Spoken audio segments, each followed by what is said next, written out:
Olá, queridos alunos, tudo bem? Vamos à nossa última e quinta aula sobre o direito empresarial e tributário. Falando ainda sobre direito tributário, né? Então nós tivemos 2 aulas de direito empresarial e teremos 3 aulas de direito tributário, não é porque um é mais importante do que o outro, mas é em razão da quantidade de conteúdo mesmo que o direito tributário traz. Na aula de hoje, a gente vai falar um pouquinho da competência tributária e dos tributos em espécie. Nós falaremos então quem é competente para a cobrança de cada tributo e como a Constituição organiza essa distribuição desses tributos. Então, o objetivo da nossa aula de hoje é falar, sim, da competência tributária e das espécies de tributos. Vamos lá? Quando eu falo de competência tributária, eu preciso voltar os meus olhos de novo para a Constituição e para o Código Tributário Nacional. O poder tributário, então, ele está relacionado a uma soberania do ente estatal. O Estado, então, impõe uma vontade sobre os cidadãos. Lembra quando eu disse a vocês que o imposto ele tem como característica a cobrança pecuniária e também a cobrança compulsória? Significa que em ocorrendo o fato gerador, eu não tenho a faculdade de pagamento, eu tenho a obrigação desse pagamento. Isso vai acontecer por quê? Porque a Constituição Federal ela traz para nós, além de toda a organização do Estado, a separação de poderes, uma diversidade de direitos fundamentais. Direitos esses individuais, sociais ou coletivos, e que quando eu olho para a obrigação de custeio desses direitos, eu tenho muitas vezes o Estado tendo que custear. Então eu falo do poder de arrecadação não só para pagamento do custeio de manutenção da própria máquina pública, então o pagamento lá de despesa de funcionário, pagamento de água, luz, como eu disse para vocês, mas também o pagamento para a execução de política pública e sustento, por exemplo, do Sistema Único de Saúde, dos benefícios assistenciais para as pessoas idosas e pessoas com deficiência e uma série de possibilidades de arcabouço de concretização desses direitos fundamentais. Então, quando eu falo de poder tributário, é sim o poder que o ente público tem de arrecadar o quê? Dinheiro. Para quê? Para o custeio dessa máquina. E aí eu tenho que impõe a vontade aos cidadãos. Por quê? Porque é uma obrigação compulsória. É um dos elementos do nosso tributo. E aí eu tenho também a competência tributária, que está relacionada ao poder de criação do tributo por meio de lei. A Constituição Federal ela vai falar para mim quando é que essa lei ela de quem é a competência para a criação dessa lei. Então, a depender das espécies tributárias, a competência vai ser do município, a depender vai ser do Estado, a depender será do Distrito Federal ou da União. Onde é que está escrito isso, prof? Lá na Constituição Federal, porque a Constituição ela organiza toda a estrutura estatal. Certo? E falando então em competência tributária, eu ainda tenho a capacidade ativa tributária. Então a própria Constituição, o texto constitucional vai falar para mim e vai autorizar cada ente da federação a instituir o seu próprio tributo. Então vejam, além da competência, que é a competência para a criação de lei, eu tenho a capacidade ativa, que é a capacidade de instituir, ou seja, de criar tributos. E aí, dentro dessa capacidade ativa tributária, eu preciso observar aquilo que a Constituição fala sobre isso. Então, ainda que fique difícil para você, aluno aí de casa, olhar essa telinha e só ouvir a minha voz, eu vou pedir para vocês e eu vou pedir para deixar esse slide enquanto eu falo, porque daí eu vou desenhando e falando um pouquinho sobre essa característica da competência tributária. Então vamos voltar lá. O que é a competência tributária? É a junção do poder tributário, da competência de criação de lei e a capacidade ativa de tributação. Então, eu tenho aqui 6 competências, 6 características para competência tributária. Eu vou aplicar isso tanto para a União, quanto para os estados, quanto para os municípios e também para o Distrito Federal. Quando eu falo em característica de privatividade, significa que aquilo que está escrito na Constituição Federal, de instituição de cada tributo, somente o ente federado específico é que vai poder fazer. Por isso que é privatividade. Eu não posso ter competência tributária se não estiver descrito na lei quem é que pode fazer isso. Mas não é que eu tenho uma lei que fala para mim quem é que pode fazer, que eu sou obrigado a fazer. Por quê? Porque o lançamento, a criação, a instituição, a majoração de um tributo é um exercício facultativo. Facultativo de quem? Do ente da federação. Prof, mas que ente da federação é esse? Depende. Depende do quê? Depende de quem tem a capacidade, a privatividade de criação desse tributo. Então, se é uma faculdade, eu posso dizer que, em havendo esta cobrança, a faculdade de cobrança também, esse exercício também é facultativo? Não. Eu tenho a faculdade de cobrar, de instituir e de majorar. Mas uma vez que eu tenho lei cobrando, o tributo passa a ser compulsório. Compulsório tanto para o sujeito ativo, então ele é obrigado a cobrar, quanto para o sujeito passivo, porque ele é obrigado a pagar. Vejam, eu não posso confundir faculdade de criação de lei com faculdade compulsória de cobrança. Tenho a lei? Sou obrigado a cobrar, ok? Eu tenho ainda como característica a indelegabilidade. O que isso significa? Que eu não posso delegar a função constitucional de cobrança daquele tributo. Então, se é um tributo de competência da União, a União não pode passar para o Estado. Se é do Estado, o Estado não pode passar para o município. Se é do município, ele não pode passar para o Distrito Federal. Cada um fica dentro do seu quadradinho, dentro da sua o quê? Privatividade, que é uma característica lá da Constituição.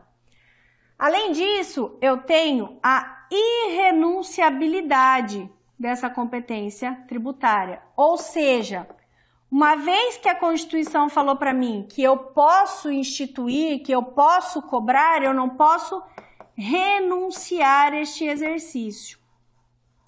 Então, eu não posso falar assim, eu, Estado do Paraná, criar uma lei falando, a partir de amanhã não tenho mais a cobrança de IPVA. Não posso fazer isso. Por quê? Porque é irrenunciável essa minha competência tributária. Para que eu deixe de cobrar IPVA, eu preciso ter uma reforma lá na Constituição Federal por meio de uma emenda, tirando essa obrigatoriedade daí de uma competência tributária. Além disso, eu tenho também a incaducabilidade. O que isso significa? Significa que o tributo nunca vai caducar. Nossa, prof, não estou entendendo. Então, vamos lá. Quando eu penso em alguém que está ficando meio caduco, alguém que fica esquecendo, né? Então, a incaducabilidade não significa que se eu não cobrei porque não era uma faculdade, que era o exercício da faculdade, se eu não lancei, não significa que transcorrido um prazo, eu não posso mais lançar. Não, isso não. Então vamos lá, vamos pensar. É faculdade lá da competência do município a cobrança de IPTU. Eu posso cobrar o IPTU ou não? Se eu tiver uma lei cobrando IPTU, eu deixo de exercer a minha faculdade de criação de competência e passo a ter a compulsoriedade de pagamento, porque a lei existe. Mas se eu não tenho a lei e falo para o município, eu não tenho uma lei que institua o IPTU e isso ficou lá no município das Flores durante 10 anos. Não é porque eu fiquei 10 anos no exercício da minha faculdade contributiva que vai caducar a possibilidade de cobrança de IPTU. Eu posso muito bem instituir a lei lá em 2022 e passar a cobrar. Então, a incaducabilidade não tem nada a ver com a decadência e a prescrição. Por quê? Porque não é que eu deixei de cobrar que eu não posso mais cobrar. E por fim, eu tenho aqui a inalterabilidade, que é então a possibilidade de não alterar a competência tributária. Para isso, o que é que eu vou ter que ter? Uma emenda constitucional. Então, para eu falar que o IPTU é de competência do município hoje, passar a ser competência do Estado, eu preciso alterar o texto da Constituição. Por quê? Porque é o texto constitucional que fala isso para mim. Eu não posso alterar por meio de lei complementar, por meio de lei ordinária. É por isso que uma das características dessa competência é a inalterabilidade, ok? Então vejam, todas essas competências tributárias, elas estão correlacionadas com características do tributo, mas que também fala para mim tudo isso aonde? No texto constitucional. Então, quando eu estudo tributário, não tem como eu estudar direito tributário tão somente olhando para o Código Tributário Nacional e eventual lei esparsa, por exemplo, a lei do ISS. Eu não posso fazer isso. Eu preciso voltar os meus olhos para o texto constitucional, porque é a Constituição que vai trazer toda a base do direito tributário, certo? Mas vamos continuando. Além dessa, então, característica da competência tributária, eu tenho também a classificação da competência tributária. E aqui, de novo, quem é que vai falar para mim da competência? O texto constitucional. Vou voltar os olhos para cá. De novo, vocês vão ficar mais ouvindo a minha voz do que olhando o slide. Mas vamos lá. Quando eu falo de classificação privativa, eu estou dizendo que somente aquele ente da federação que está descrito no texto constitucional que tem a capacidade para determinado tributo. Veja, é uma exclusividade. Então, aqui, a competência é somente de quem está onde? Na Constituição. Então, ele vai falar que imposto de renda de pessoa física é só da União, que ICMS é só do Estado, que ISS é só do município. Mas a Constituição também pode falar para mim que algumas competências são comuns, ou seja, alguns tributos podem ser cobrados por qualquer ente da federação. Por quê? Porque a Constituição não fala para mim que tipo de tributo é para cada um. Por exemplo, a cobrança de taxa e contribuição de melhoria, que está lá no artigo 145, incisos 2 e 3 do texto constitucional, não fala para mim, por exemplo, que a taxa do bombeiro tem que ser cobrada pelo município. Então, eu posso cobrar pelo município, pelo Estado, pelo Distrito Federal ou pela União. Por quê? Porque a competência ela é comum a todos os entes da federação. Eu ainda posso ter uma contribuição especial, que também está lá na Constituição Federal, mas a especial, a residual, a extraordinária e a cumulativa são características somente de quem? Da União. Então vejam, é especial por quê? Porque somente a União que pode instituir este tipo de tributação. Que tributação é essa? A descrita no artigo 148 e 149 do texto constitucional. Então somente a União é que pode fazer isso, por isso ela é especial. Quando eu falo de residual, eu estou falando de sobra, de resíduo mesmo. Só pode a União instituir impostos residuais, impostos que estão escritos no artigo 154, inciso 1, 196, parágrafo 4º e 5º, tá? Não é parágrafo 45, não. Aqui é parágrafo 4º e 5º do texto constitucional. Residual por quê? Porque traz a ideia de sobra. Então, se está tendo resíduo daquilo, somente o ente da União é quem pode cobrar. Em que situações? Essas situações do texto constitucional. Por quê? Porque é obrigação do princípio da legalidade. Eu ainda tenho como uma classificação dessa competência tributária a classificação extraordinária. Aquilo que sobra é resíduo, aquilo que eu quero além é extraordinário. Então é uma situação excepcional que a União vai poder criar ou cobrar alguns tributos de competência do Estado ou Distrito Federal. Quem é que vai falar para mim qual é essa competência extraordinária? O artigo 154, inciso 2 e 155, inciso 2 da Constituição Federal. Prof, me fala um pouquinho dessa competência extraordinária. Vejam, há situações que a gente pode estar vivenciando e que daí eu preciso que a União tome o controle de toda a arrecadação. Por quê? Porque se eu não tiver essa gestão unificada, eu posso colocar em risco todo o processo federativo. Então vamos supor que eu tive uma guerra declarada. E aí eu preciso, de uma hora para outra, comprar armamento para que eu possa combater essa guerra. Porque o armamento que eu tenho hoje nas Forças Armadas, no Exército, na Aeronáutica e na Marinha, não é suficiente para o combate dessa guerra. E aí eu vou criar um imposto extraordinário de guerra. Posso fazer isso? Sim. Quem é que vai poder cobrar isso? A União. Mas se eu estiver também nesta situação de guerra, eu posso, além de cobrar este imposto de criação, né, de instituição para guerra, eu posso centralizar a cobrança de impostos estaduais, distritais e municipais na figura da União. Por quê? Porque é uma situação que foge à normalidade, por isso é extraordinário.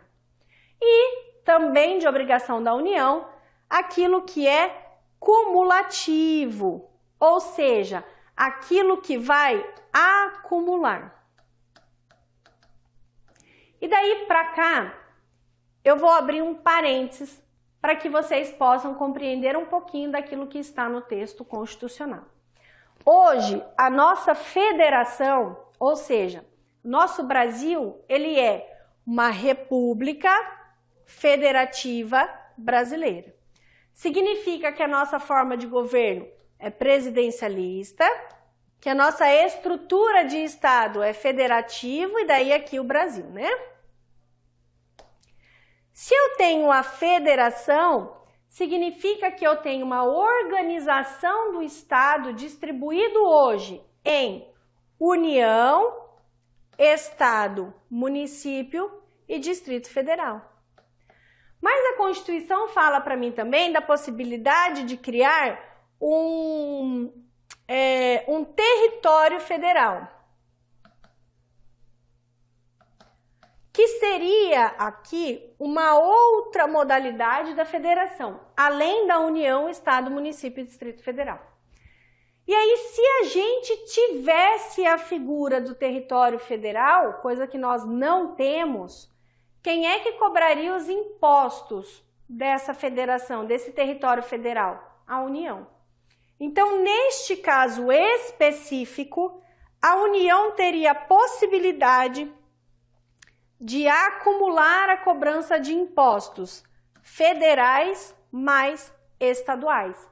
Então, cobrar ICMS, IPVA, ITCMD e todos os impostos da União. E ela poderia ainda cobrar impostos da federação, do estado e do município se ela não tivesse a divisão deste território federal em municípios. Daí sim ela poderia cobrar IPTU, ISS e ITBI, ICMS, IPVA, ITCMD e todos os impostos da União em uma única figura, certo? Explicando a vocês, eu vi que eu não dei um exemplo de contribuição especial e também de especial e residual, então vamos voltar aqui. Quando eu falo de contribuição especial, eu estou falando daquelas contribuições que são imprescindíveis para o custeio da Seguridade Social. Então, eu vou pagar lá para o SUS, para o INSS e para a assistência social. Então, é uma forma de contribuição especial, por quê? Porque está relacionada à cobrança de direitos sociais. Então, eu preciso desse custeio especial para poder abarcar um órgão parafiscal, como nós vimos lá na primeira aula de direito tributário, para o custeio dessa assistência social. E eu ainda tenho como exemplo de residual aquela possibilidade de criar tributos que não estão descritos no texto constitucional. Ou seja, aquilo que não é IPTU, IPVA, ITBI, ISS, TCMD, Imposto de Importação, Exportação, CID, COFINS, não está nenhuma situação correlacionada. Eu quero criar um. Quem é que tem a capacidade de criar esse residual? A União.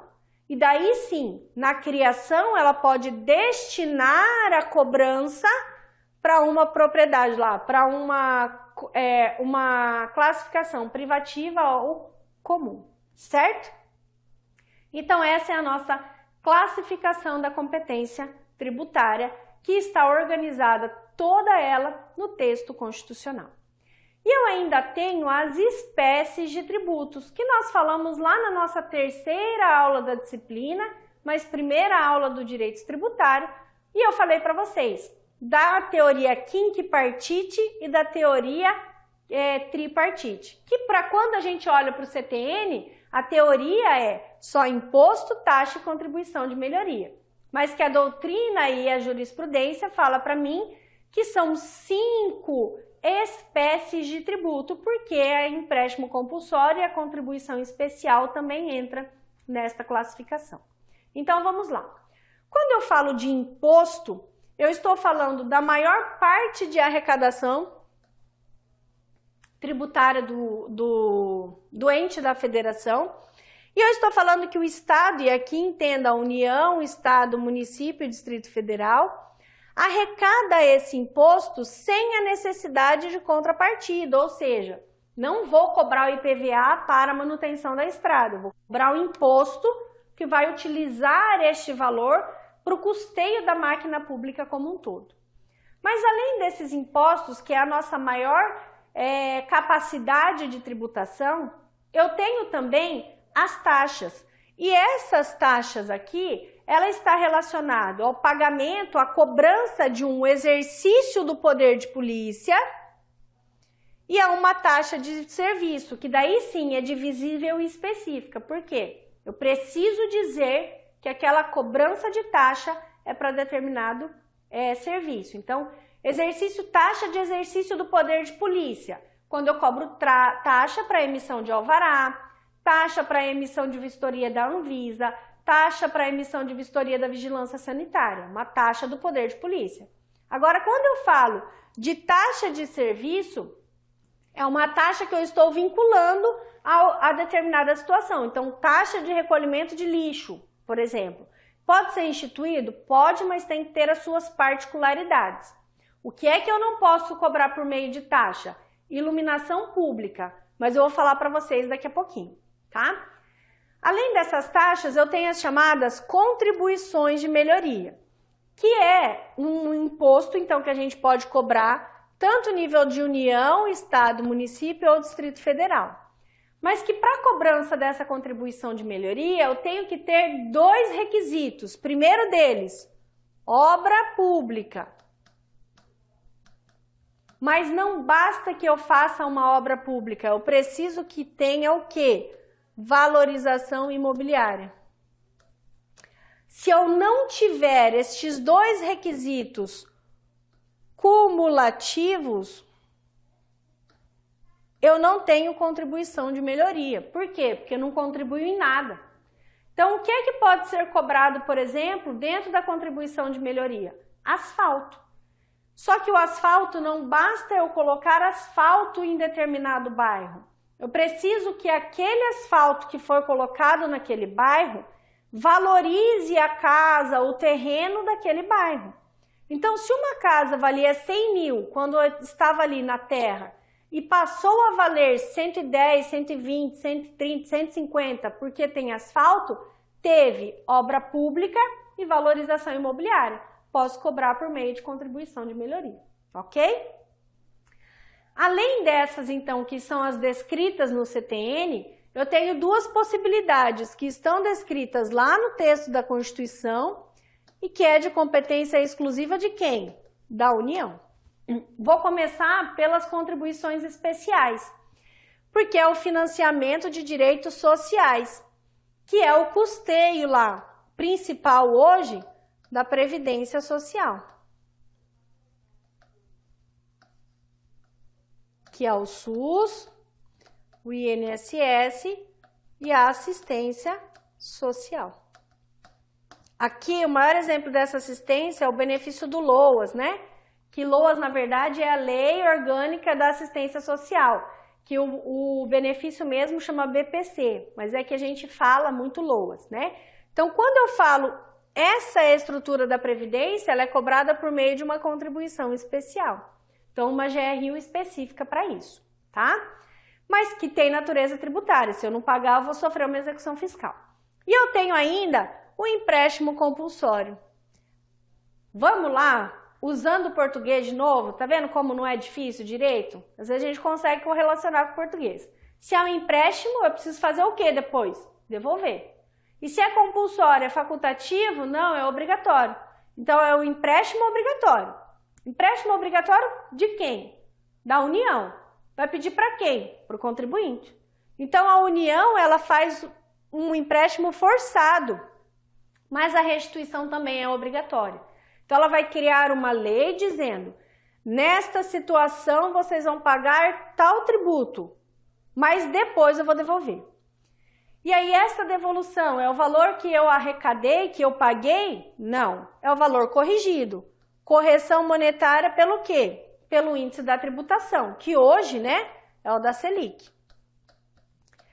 Que empréstimo compulsório que ficou muito famoso na história do Brasil? O empréstimo compulsório de combustíveis, né, na época do Collor. Então, nós tivemos uma série de judicialização, porque esse empréstimo não teve a devolução, e aí sim uma determinação do poder público de devolução com dinheiro, daí no caso corrigido também com multa, além da correção monetária, porque não foi feita a devolução no prazo correto, certo? Então isso traz para nós as espécies de tributos previstas no direito brasileiro. Prof, só pode essas 5? Por enquanto sim, mas se a União, dentro da sua classificação ou da sua competência residual, instituir ou criar outro, né? Eu posso ter uma outra figura diferente dessa teoria quinquepartite, ok?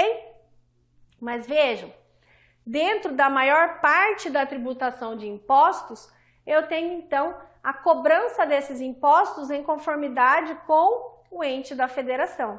E daí eu vou pedir para vocês puxarem os slides para eu poder ir aqui no cantinho e explicar para os alunos. Quando eu estou falando, então, de impostos, que é, sim, a maior forma de arrecadação, a Constituição fala para mim, a arrecadação, opa, faltou um A e um C cedilha aqui, né? A arrecadação. A Constituição Federal, para mim, faz essa distribuição de competência. Prof, eu nunca vou saber como que é isso, é muito imposto no Brasil. Concordo com você, mas você precisa saber de tudo? Não, você precisa saber de 2. Imposto municipal é IPTU, ISS e TBI, estadual, IPVA, ICMS e TCMD e o resto, federal. Então eu preciso saber a competência e o nome de todo mundo? Não, aqui ainda tem mais, tá, gente? Tem PIS, tem COFINS, tem CID, contribuição especial, eu não coloquei todos, tá? Então vamos lá, eu coloquei só os exemplos que estavam no livro. Quando eu falo de município e eu falo de IPTU, eu falo de Imposto de Propriedade Territorial Urbana. Onde tem que estar a casa? No município. Quando eu falo de ISS, o fato gerador é a prestação de um serviço. E aí eu tenho uma lei complementar, que é a Lei Complementar 103, que vai falar para mim onde é devido cada tributo e a alíquota de cada tributo. E eu tenho também o ITBI, que é o Imposto de Transmissão de Bens Imóveis, que é realizado dentro do Fundo Municipal, mas que tem uma ressalva aqui que eu acho muito importante falar para vocês. Quando eu falo de ITBI, é comum na nossa praxe comercial falar que o pagamento do ITBI é pela avaliação imobiliária feita pela prefeitura, quando na verdade não. Eu vou pagar o ITBI dentro da transação que foi feita. Então, do valor que eu efetivamente paguei no momento da compra e venda. Então, isso é uma coisa que foi julgado recentemente pelos tribunais superiores, consolidou esse entendimento e tem gente aí que pagou tributo a mais. E se eu paguei tributo a mais? Procure um advogado para você poder fazer a restituição desse tributo, tá bom? Dentro do estado eu ainda tenho o IPVA, que é o Imposto de Propriedade de Veículos Automotores, daí aqui eu tenho automóveis, eu tenho motos, né? Tudo aquilo que tem propulsão mecânica, propulsão na verdade, né? Que não seja força humana, então eu tenho pagamento de IPVA, mas eu tenho que observar as possibilidades de isenção. Para os veículos há mais de 20 anos, para moto até 10 anos e tantas cilindradas, eu tenho uma série de isenção de pagamento e é importante você saber para não pagar tributo que está sendo cobrado de forma indevida, tá bom? Eu tenho ainda o Imposto de Circulação de Mercadorias e Serviços, o ICMS, que cada estado vai ter uma alíquota diferenciada, mas que a gente tem que observar aqui que o ICMS ele precisa ser... Eu tenho alíquotas, mas se o meu serviço ele é essencial, eu tenho um máximo de tributação. E aí eu não poderia deixar de falar para vocês da recente reforma que nós tivemos, da recente judicialização, na verdade, né, decisão judicial que nós tivemos do STF, que trouxe para nós a alíquota máxima de serviço de eletricidade e telecomunicações por ser considerado serviço essencial. Então, eu não posso, nenhum estado da federação pode cobrar mais do que 17% dentro dessa alíquota de ICMS. Quanto mais vulnerável for, maior é o ICMS. Por isso que cigarro a gente paga um imposto terrível no ICMS. Bebida também. Por quê? Porque não é essencial. Pelo contrário, é prejudicial à saúde. E eu tenho o imposto de transmissão de causa-mortes, que não é só para quando a gente tem falecimento. E TCMD também ele é cobrado quando eu tenho doação, que é a transmissão intervivos, né, de patrimônio. Então, eu estou viva ainda, quero doar, que imposto que eu vou recolher? ITCMD. E daí eu tenho o imposto de renda, eu tenho imposto de importação, imposto de exportação, imposto territorial rural, o imposto de operação financeira, o imposto sobre propriedade industrial, E aí eu tenho PIS, COFINS, CID, contribuição especial e uma série de tributos da União. E que esses que estão colocados, que eu não escrevi agora na aula, vocês terão lá na apostila. Cada fato gerador e cada especificidade de cada imposto desse na mão de vocês, na leitura do nosso livro, ok? E para finalizar a nossa aula, eu tenho aqui as contribuições de intervenção do domínio econômico, chamado CID, previsto lá no artigo 149 da Constituição Federal. Vejam, a Constituição antes, ela falava para nós que eu só poderia ter essa contribuição de intervenção no domínio econômico se fosse relacionado ao combustível. Por isso ficou conhecido como CID combustível. Mas com uma reforma por meio de uma emenda, salvo engano a emenda 43, que alterou o texto 149 da Constituição, hoje a União, porque é somente a União que pode criar este tipo de contribuição, ela pode criar o CID para outras áreas que não seja combustível. Aqui combustível também entrava, né? Todo derivado de petróleo, na verdade. Então era gasolina, diesel, gás natural e o próprio álcool entrava aqui também no CID combustível, tá? Hoje eu posso ter a criação de qualquer CID. Para isso eu preciso de uma lei que a crie e especifique qual é o fato gerador dessa cobrança. Mas somente quem pode cobrar? A União. Por quê? Porque é uma competência exclusiva e também residual, ok? E aí eu tenho ainda a contribuição de COSIP, que é a contribuição da iluminação pública, desculpe, né? Então é uma contribuição especial de iluminação pública. Prof, por que é que eu tenho uma contribuição específica para a iluminação pública? Porque antes a iluminação pública era paga por meio de uma taxa. E aí nós tivemos a consolidação pelo STF, que é o nosso tribunal guardião da Constituição, dizendo que a taxa não poderia, que a iluminação pública, não poderia ser paga por meio de taxa, porque ela não trazia um serviço específico. Como não?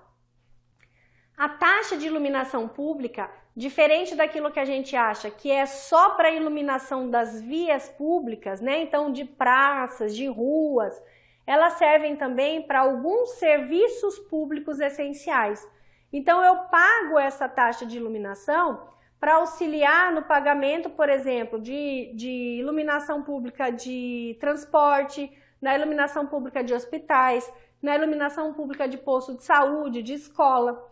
E eu não posso, então, ter a cobrança por meio de taxa.